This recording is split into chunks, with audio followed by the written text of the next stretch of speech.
And there's that. Got that there. Cool.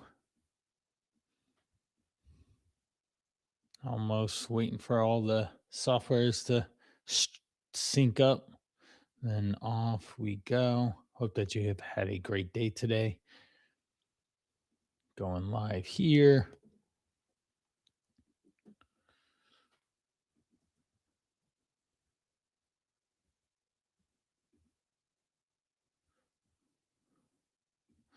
And almost done.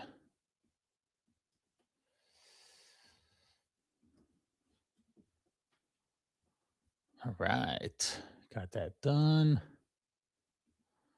LinkedIn is live and well.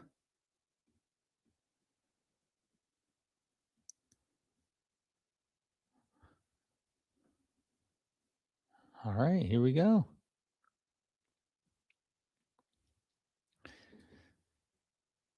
Neil sat in a conference room on a Tuesday morning. He's leading his weekly sales pipeline review with his 50 sales reps, watching him on Zoom. He's crushing the quarter. They are leading. They're accomplishing what they need to, making deals happen. Everything's looking great. The fun buzzes in the middle of it, and the lab results are in. He swiped up to check it out between slides on a short little intermission in there in the sales meeting, and A1C was 8.3. He was shocked. He had to go back into the meeting and start talking and presenting again, but his brain froze. He's 45, sales director, married 19 years, two teenagers at home. He goes to the gym, he eats pretty good. He was only 20 pounds overweight, and he still felt like he was that fit guy among his buddies, but now he's a diabetic, and he had no idea. If you're listening right now and you've been told that you're a diabetic or you're pre-diabetic, that means that your A1C is above 5.7, a diabetic is 6.2. Here's what nobody's telling you, that type 2 diabetes can be reversed. You don't have to take medications the rest of your life. You don't have to be subjected to that or having a continuous blood glucose monitor with an app on your phone to manage where your blood sugar levels are. If you use the right system approach around nutrition, fitness, it can be reversed. As soon as you get those levels back down to 5.5 or below, or you are not a diabetic or pre-diabetic anymore. There's several large trials show that intensive lifestyle interventions can push type 2 diabetes just away. And they have lasting results when you obviously keep it up. Today, I'm going to walk you through Neil's story, what actually changed were his numbers, the science backed strategies that we helped put in place, and how I've helped hundreds and hundreds of men over the last 20 years reverse their type 2 diabetes without quitting their careers, without abandoning their family dinners and eating keto or something like that. Welcome to Driven for Health podcast 66 episode. I'm Coach Brian Parana, and this show is for driven guys that want to be in charge of their health. They know that their bodies are super important, especially at this stage of the game, and they want to be the best. And that's why you listen in. Today's episode is going to be on diabetes, and we're going to go through Neil's story to help show how he not only lost fat, built strength, gained energy, his blood work got back on track, and some of the daily habits that we were able to create into his normal everyday life so that he could be successful with it. So important. Let's get into it. Neil scheduled a follow up after that diagnosis, after the lab results came back. And he sat across from his doctor to talk. He got the talk. Actually, you have type 2 diabetes. Here's metformin. Take it daily. We'll monitor you. Metformin is standard first line procedure for doctors to prescribe for diabetics to help manage their blood sugar levels immediately. It helps your body use insulin better. In trials, it can drop A1C's levels by about 1 percentage point, similar to what structured exercise alone could do too if you worked out. Neil walked out with a prescription, a handshake, and the same message that I've heard so many guys talk about. We'll manage it. Not talk about reversing it, not talk about what is the nutritional approaches that I need.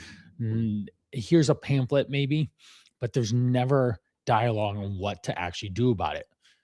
And nobody told them that it could even be reversed.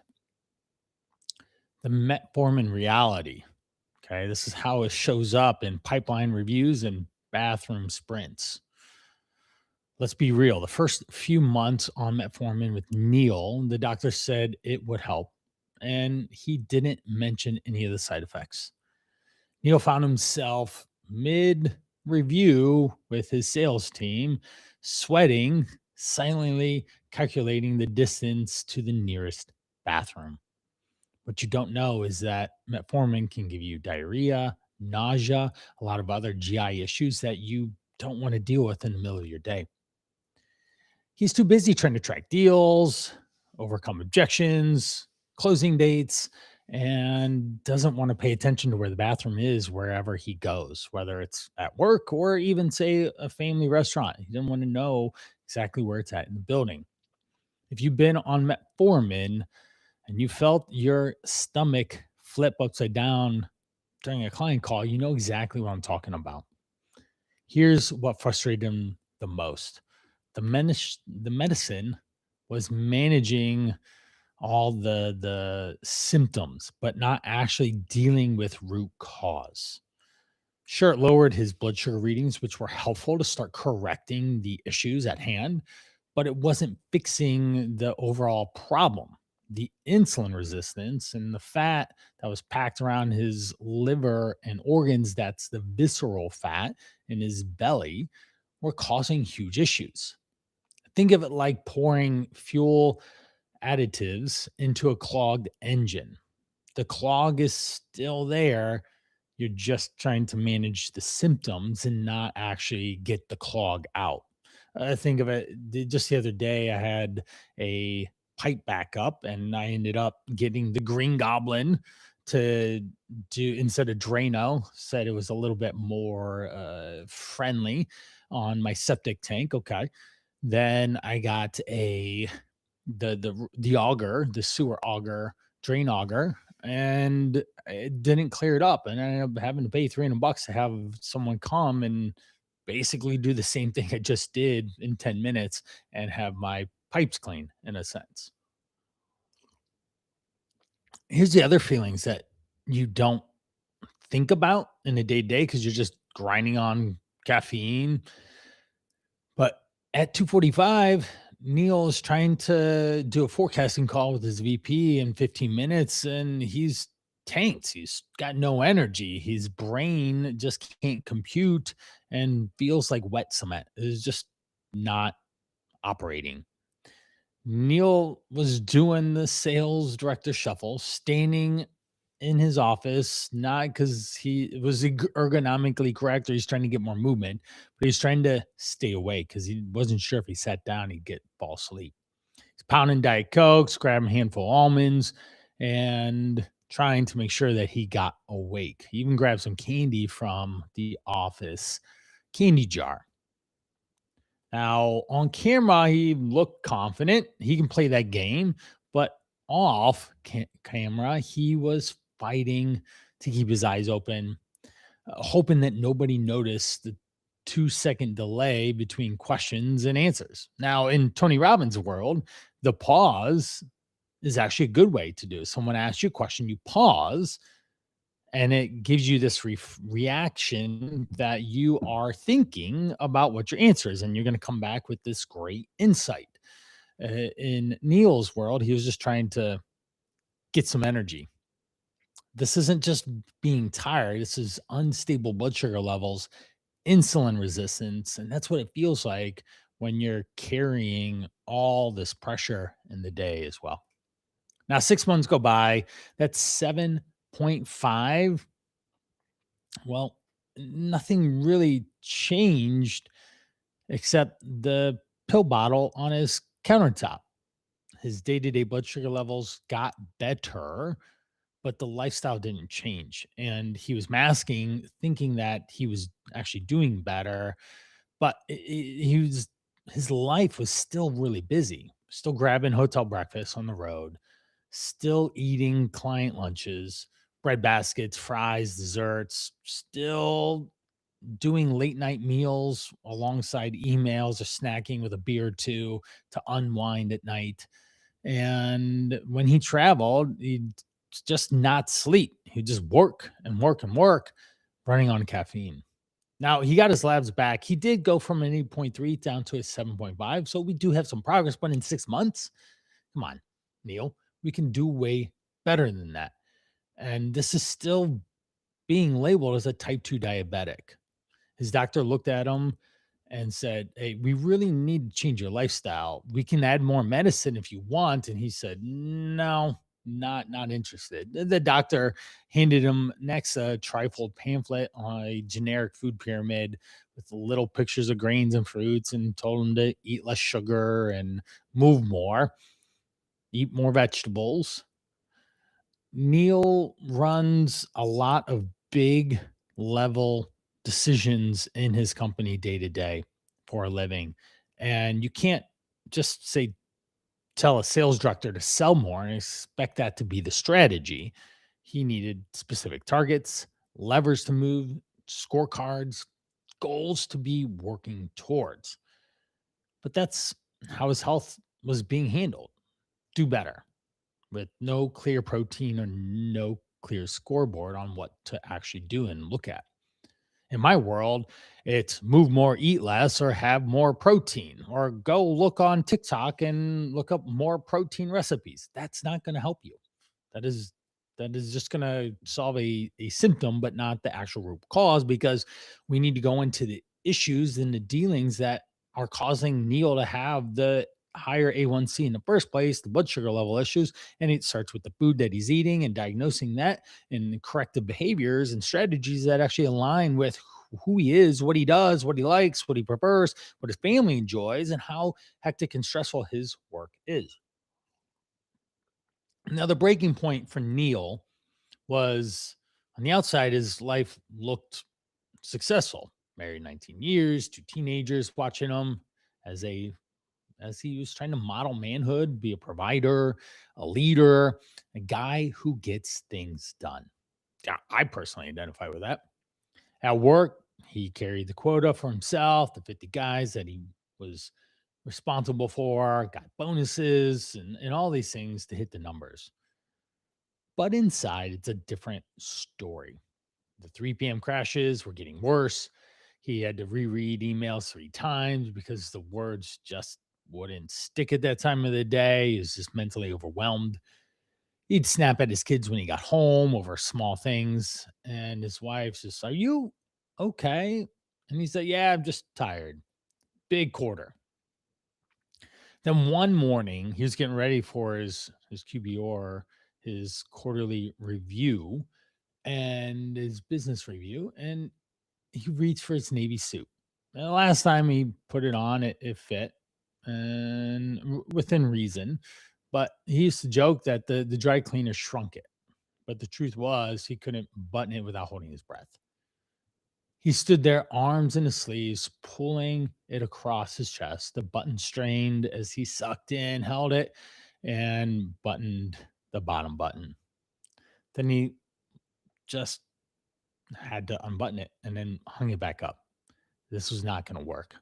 That was a moment that finally got him to say, "Hey, I actually need to change my life. I need to change the direction that it's heading, and I have to start with my health."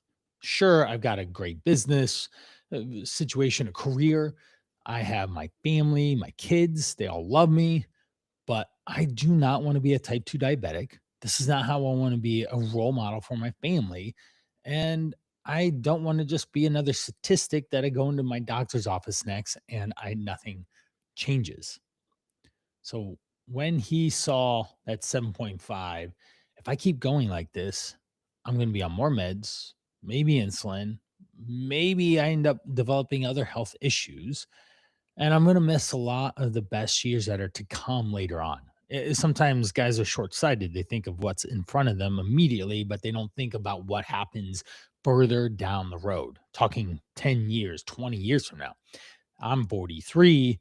10 years is 53, 20 is 63. For the love, I sure hope I'm alive. I sure hope I'm doing well. And I'm more than just a bank account for my kids. I want to be a part of their lives.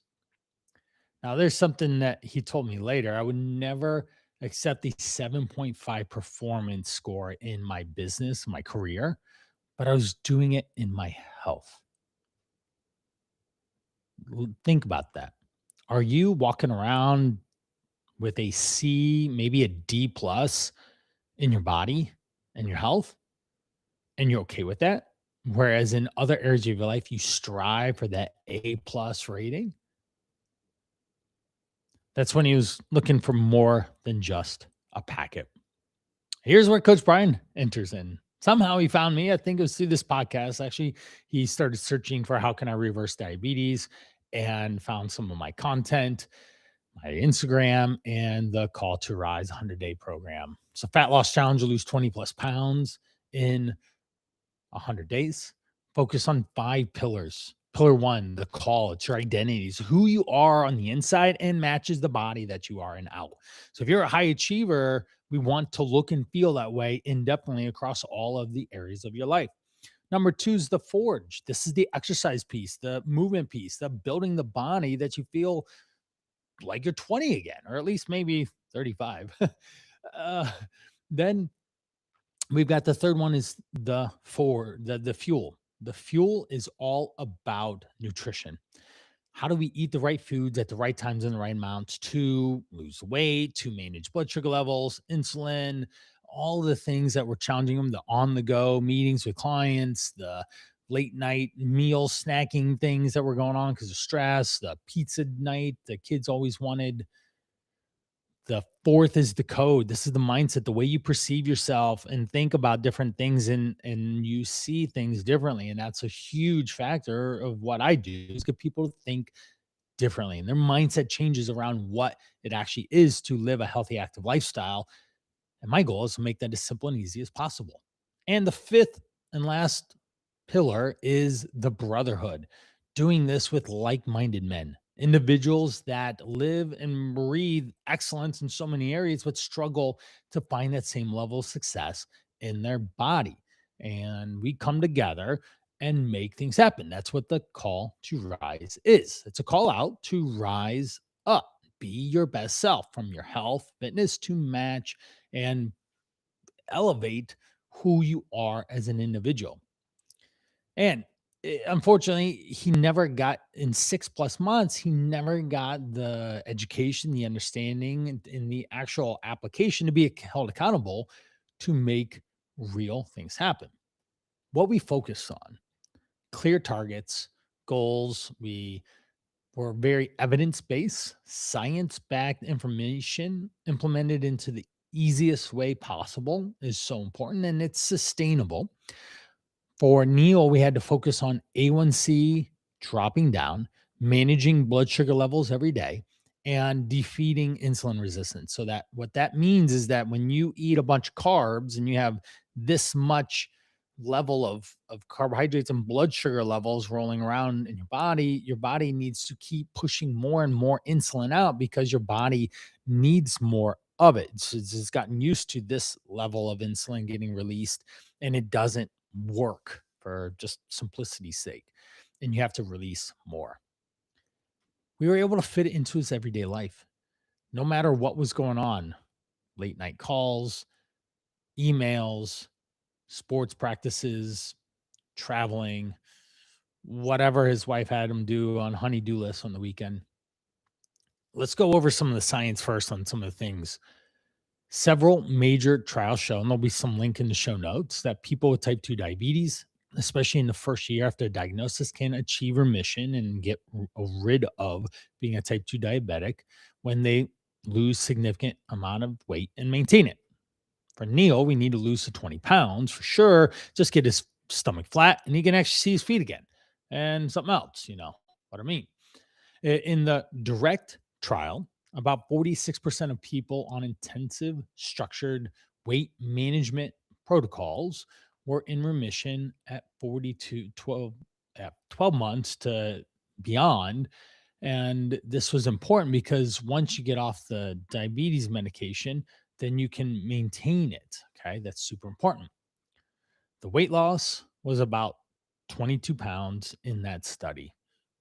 Meta analysis also show that structured exercise more than 150 minutes per week can drop your A1C by zero point 0.7 to zero point 0.9 percentage points, equivalent to adding another medicine. The translation for you to hear is your habits, your body weight, and the everyday lifestyles you have can be way more powerful than taking medicine. The personal fat threshold and why only 20 pounds matters. Well, let's simplify why someone like Neil, only 20 pounds overweight, ends up diabetic, while his heavier buddies weren't. Your body has what it's called a personal fat threshold. Imagine your fat storage like a a bathtub, excuse me, like a bathtub. Once it's full, the extra water spills over the sides and floods the floor. Nobody wants that. It's a headache and can be very costly in repairs. Just think about that. If your bathtub flooded and it's on the second floor and it just totally destroys the floor to the point where the tub falls through the ceiling, you have yourself some major repairs. So imagine that it's overflowing. For Neil, the tub was smaller than he realized. Those 15 to 20 pounds were not just sitting under his skin, but they were going into the visceral fat, where surrounding his liver, his pancreas, his organs.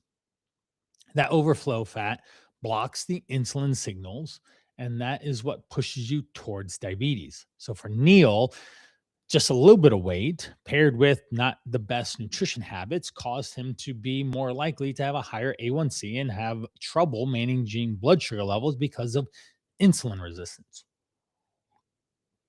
So when his doctors say lose weight, it wasn't just about being vain and vanity. It was about getting the water below the bottom edge of the tub and his organs can function properly again. That's why the direct trials, link in the description, saw such strong remission rates when people lost an average of 22 pounds.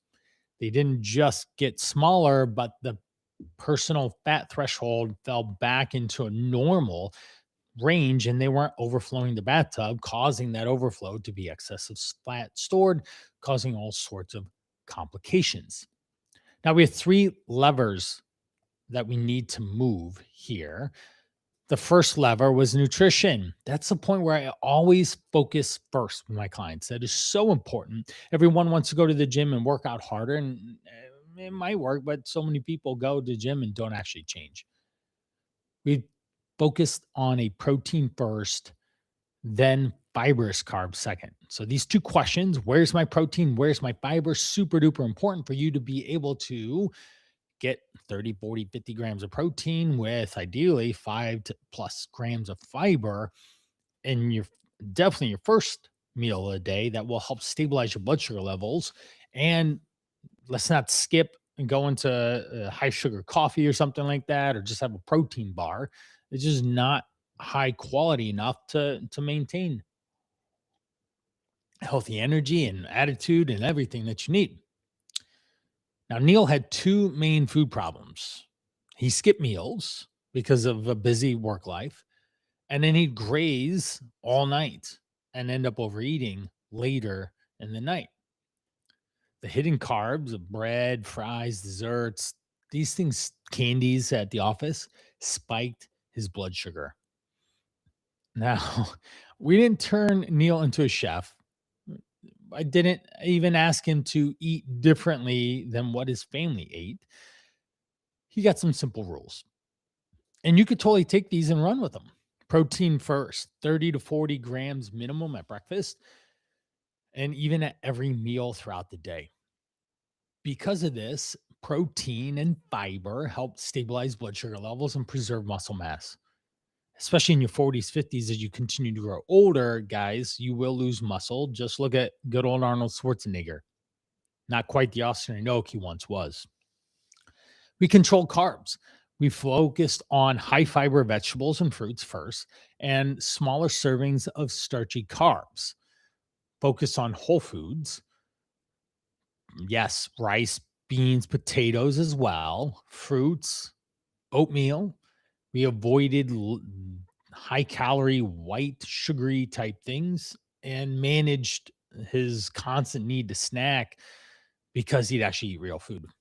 His daily fiber, 20 to 30 grams, was minimum, and I would always encourage him to get at least 30 from sources of vegetables, beans, whole grains that are slow to digest, and they do improve blood sugar. And we just literally portioned out those as well to about 100 to 150 calories at a meal.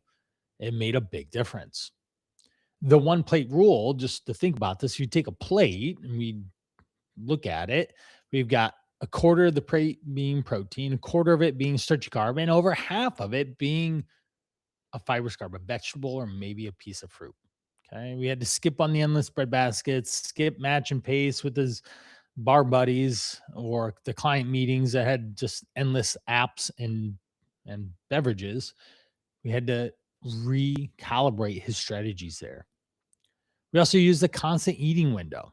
I love 12 hours. It's really easy to manage. When you eat your last meal, you're going to eat again in 12, maybe even 13, possibly 14 hours.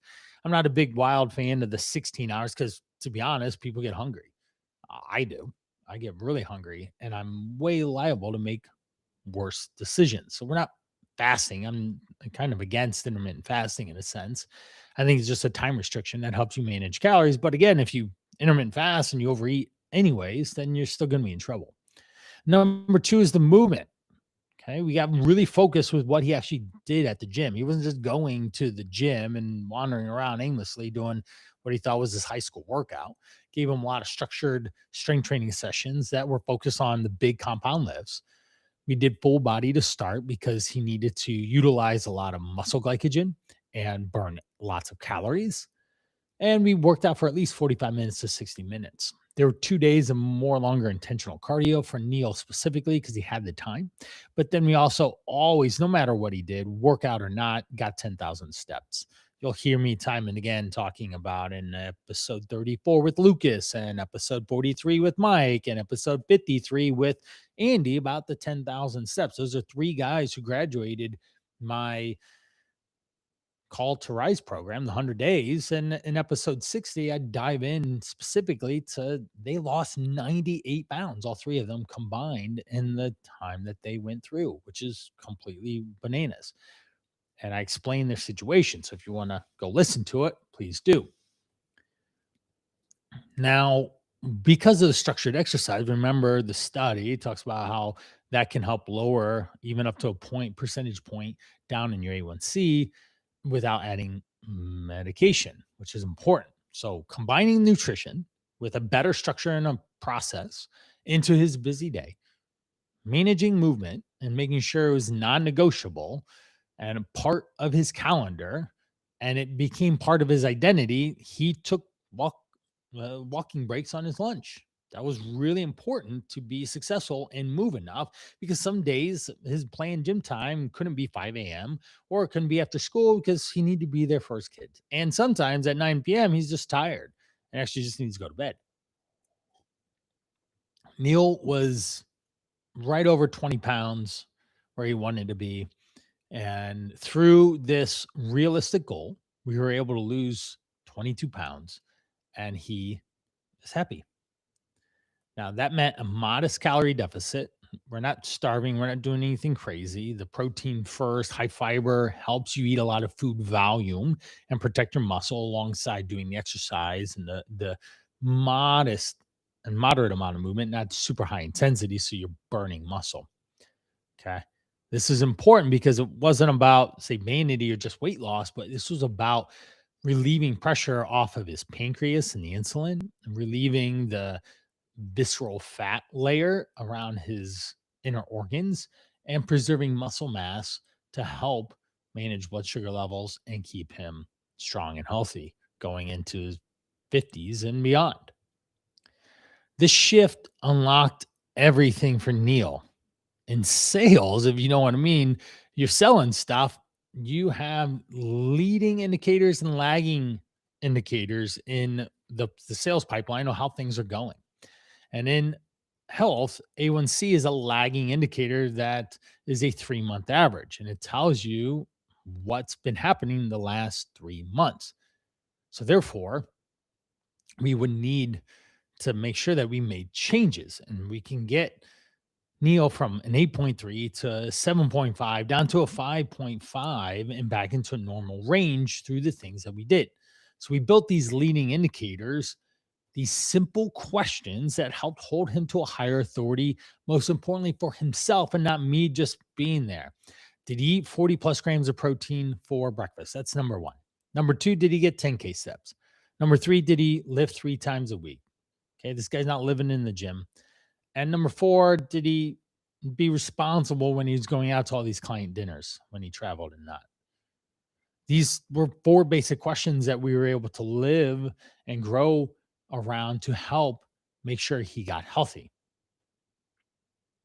Now, Neil, sales director role, 50 plus teams, travels for conferences, has lots of client meetings. He has two teenagers that are involved in school and sport activities, a marriage that deserves his attention and not just to be the old out of shape version of himself. And we focus on the constraints, the most common constraint that allowed him to be successful. So, example one, hotel. We had eggs, Greek yogurt, fruit, and black coffee. Pretty simple. That was his rule.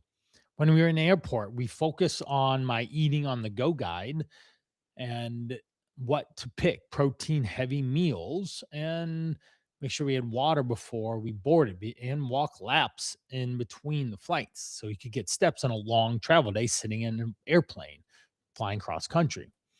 In meetings, we avoided the candy, the dessert tray, and we focus on, if he did eat in there, picking the only best choices, or if he didn't, then we managed our calories across the time that he was there.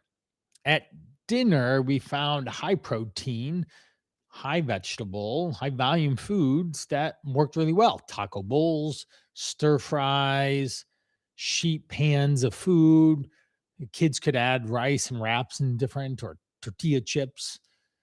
And stress management, we found key times in his day to take a breath, to go move his body, to decompress between meetings or before he walked in the door, so that when he got home, his family got the best version of himself. So we didn't quit his job. He didn't have to do weird things in the gym and weird exercise routines, or avoid a whole food group like, say, keto. So Neil committed to the 100 days. He got very strong oversight, direction, accountability, support from myself and the other guys in the program. He dropped 23 pounds, several inches off his waist, his consistent energy throughout the day. His wife was really happy that Coach Brian was a phrase in the house because it forced him to pay attention to his health. And in the course of the time, a 7.5 is now at 5.8. Okay.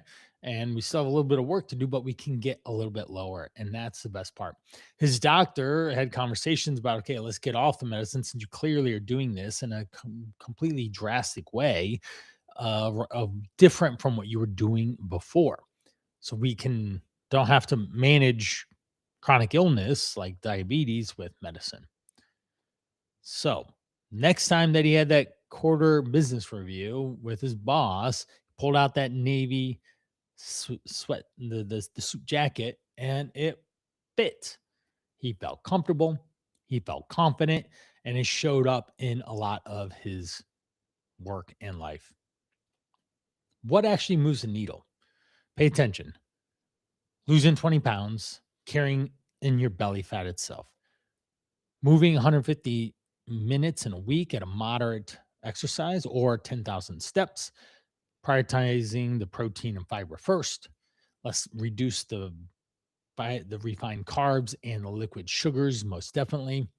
And work with your doctor on meds if you have to. You don't want to just stop on your own. Okay. Don't do that. Say with blood pressure, if you don't do it right, you will faint, pass out, you'll get dizzy because of it. And that is actually a sign. I have multiple times people say, I'm starting to get dizzy. Well, they were on blood pressure medication and they lose weight and they're doing things better. Their blood pressure medication is actually lowering their blood pressure too low. That in and of itself is a problem. All right. If you're dealing with type 2 diabetes or even pre-diabetes, use this story as an inspiration to change.